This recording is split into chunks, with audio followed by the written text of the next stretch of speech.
অবশেষে নিজেদের অপারদর্শিকতা স্বীকার করল ভারত।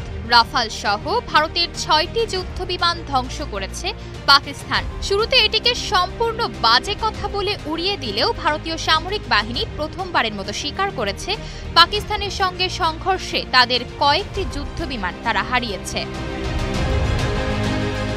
ভারত পাকিস্তান সীমান্তে টানা ১৯ দিন উত্তেজনা, সংঘর্ষ ও প্রাণঘাতী হামলার পর যুদ্ধবিরতিতে সম্মত হয় দুই দেশ।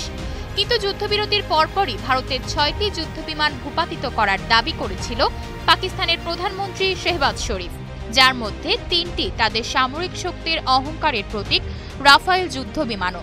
এতদিন এই কথা অস্বীকার করে আসছিল ভারত সরকার। সে সময় অপারেশন সিঁদুর অভিযানে ভারতের কটা যুদ্ধবিমান মাটিতে নামাতে পেরেছিল পাকিস্তান, এই প্রশ্ন তুলেছিল রাহুল গান্ধী।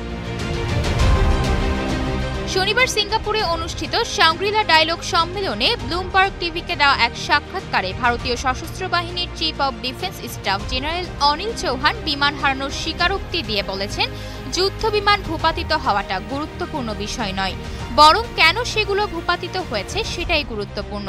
ভালো দিক হলো আমরা আমাদের কৌশলগত ভুল বুঝতে পেরেছি, সংশোধন করেছি এবং দুদিন পর আবার আমাদের সকল যুদ্ধবিমান ব্যবহার করে দূরপাল্লার লক্ষ্যবস্তুগুলোতেও আঘাত এনেছি।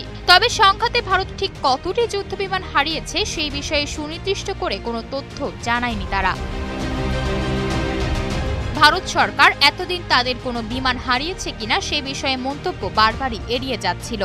জেনারেল চৌহানের এই বক্তব্যের পর ভারত পাকিস্তান সংঘর্ষে বিমান ক্ষয়ক্ষতি সম্পর্কে ভারতের পক্ষ থেকে প্রথম কোনো স্বীকারোক্তি দেওয়া হলো। আশা অর্থী, নিউজ ডেস্ক, গ্লোবাল টেলিভিশন।